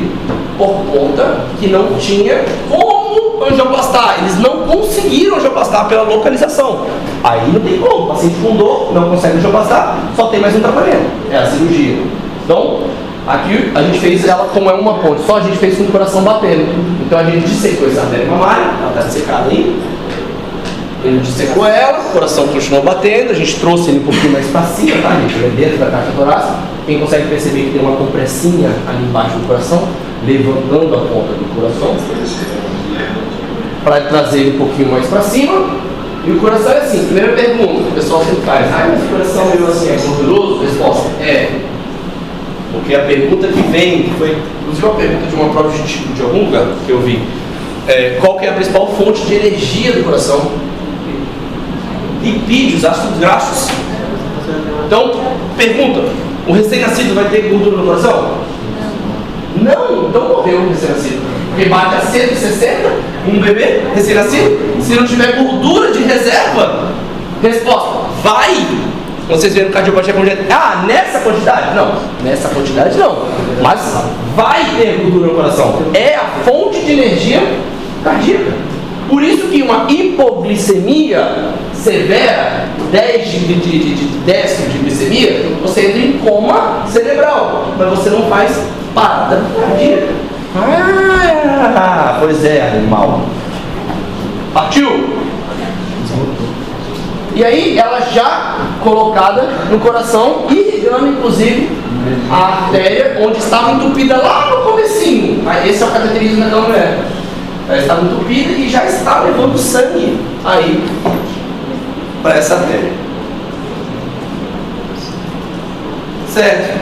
Partiu finalmente. Saber se vocês entenderam alguma coisa do que eu fiquei 2 horas falando. Homem de 70 anos de idade, previamente hipertenso e diabético. 70, hipertenso e diabético. Risco alto. Deu entrada em uma unidade de baixa complexidade há 2 horas, lá em Calama, com dor torácica e dor em opressão retroesternal, em aperto, irradiando para a membro superior esquerdo sem outros sintomas associados. O que é isso? Uma dor típica. Paciente alto risco? Sim. Qual é o diagnóstico? Em síndrome coronariana aguda, pelo amor de Deus. Tá. Realizou o eletro inicial em menos de 10 minutos. Legal. Que evidenciou um supra, ele te disse já, hein? Supra em V1 a V6. Legal. Feito o diagnóstico, observou que tempo necessário para transferir o paciente para o serviço especializado de hemodinâmica mais próximo eram 90 minutos. Com base nesses dados hipotéticos, a melhor conduta é 90 minutos para transferir. Vamos lá. Letra A. Fibrinólise com tenecteplase. E transferir o paciente se houver piora clínica. Não faz sentido. Primeiro que não faz sentido o trombolítico, já que é 90 minutos para chegar na hemodinâmica. Segundo que não vou esperar porra nenhuma o paciente ter piora. Pior que isso é só caixa. Fibrinólise com tenecteplase em bolos. Em caso de sucesso, realizar o CAT no 7º dia. Nem falei disso. E primeiro que na tenecteplase a gente não faz trombolítico para quem tem hemodinâmica perto. Fibrinólise com tenecteplase e transferir o paciente para realizar entre 2 e 24 horas. Teoricamente, a segunda parte estaria correta se fosse fibrinólise. Administrar, então, de novo, AS, beta-clopidogrel, enoxiparina, 30 mg EV. Sim, é a única vez que vocês vão fazer enoxaparina de 30 mg EV, 20 a 30 mg EV, no infarto do miocárdio com supra. Se você olhar na ampolinha da enoxaparina, do Clexane, vai estar escrito subcutâneo, porque o Brasil é animal e não conseguiu escrever EV, mas tem indicação em todo lugar do mundo fazer enoxaparina EV. E é a mesma enoxaparina que está lá dentro, tá, gente? Então pode sim fazer EV. Esse é o único exemplo do mundo para fazer enoxaparina EV. Todos os outros são subcutâneos, tá? Enoxaparina EV e transferir o paciente imediatamente para realizar o cateterismo. Sim, né, gente? Ou o último, aguardar resultado em enzimas cardíacas. Quem marcar isso vai morrer hoje. Tá? Paciente feminino de 69 anos procurou uma emergência por dor precordial iniciada há 5 horas. Relatou história de diabetes mellitus e hipertensão arterial. Moderado ou baixo ou alto risco? Alto. Ambos com controle irregular. Piorou. Ao exame físico, a pressão arterial de 166, 177, pressão cardíaca de 108, PIP 2. Já te falou que infarto, inclusive. Sem outras alterações significativas. O eletro, realizado por ocasião da admissão, está reduzido a baixo. O hospital com plantão de hemodinâmico pode ser acessado em aproximadamente 70 minutos. Vamos lá, qual é a estratégia? Administrar streptokinase imediatamente, nem existe mais. Tá? E programar a transferência para outro hospital somente para terapia de resgate, se houver falha na reperfusão farmacológica. Não faz sentido, 70 minutos. Administrar dupla antiagregação plaquetária, nitroglicerina intravenosa e repetir o eletro. Administrar alteplase intravenosa associada à heparina não fracionada por 24 horas e programar a transferência para o hospital com serviço de hemodinâmica em 6 a 24 horas. Se não tivesse hemodinâmica perto, talvez. Transferir o paciente para o hospital com serviço de hemodinâmica para a realização da angioplasia primária. Sim, eu tenho angioplasia nos 90 minutos. Mas eu não faço monopatia. Hã? Não faço nada com monopatia. Vai fazer tudo isso. A questão não fala. Mas sim, obrigatoriamente você vai fazer tudo isso. Você não vai fazer o trombolítico. Homem de 61 anos, tabagista hipertenso, chegou no PS com queixa de dor precordial e queimação de forte intensidade associada à sudorese profusa com início de 20 minutos antes. Ao exame físico, apresentou pressão arterial de 146 por 94, pressão da frequência de 92, murmúrio vesicular presente sem ruído adventício. Clique 1. Teoricamente, paciente hipertenso de 61 anos, alto risco. Duas bolhas de não fonéticas sem sopros, pulso presentes e simétricos. Realizou o eletrocardiograma cujo resultado estava explicitado abaixo. Derivações V3R e V4R mostraram supra-segmento da ST. Aproximadamente 1 milímetro. E foram registrados AS neste momento. Neste momento, considerando que o serviço de hemodinâmica mais próximo se encontrava distante há mais de 3 horas, e o PS é bem equipado, dispõe dos medicamentos necessários e mais adequados, é melhor então prescrever o quê? Esse paciente tem infarto de ventrículo direito, correto? Vamos lá, então o que eu posso prescrever para ele? Clopidogrel, enoxaparina intravenosa, sim, porque é um infarto com supra, e depois subcutâneo, correto? Bem como trombolítico fibrino específico intravenoso. Correto? Isordil? Não. Isordil de novo? Também não. Nitrato não pode. E ticagrelor? Não, é clopidogrel que eu falei. E a última, aqui depois a gente faz a outra para vocês brincarem no último. Um paciente de 50 anos foi internado com infarto miocárdio da parede anterior com elevação do segmento ST. Foi submetido a angioplastia com implante de assistente farmacológico na artéria descendente anterior. No 10º dia, realizou o ecocardiograma, testou uma fração de 50% e estava em programação de alta hospitalar. Quais das medicações abaixo não devem conter a prescrição? Vocês vão ver que uma medicação que não está no Monavich. A única que não está no Monavich, letra E, nifedipina. Essas medicações eles vão embora para casa depois do característico, se vocês querem saber. O Monavich, tá? AS, metabloco, clopidogrel, estatina, todos vão para casa depois, obrigatoriamente, pelo menos um ano. E a última para vocês brincarem.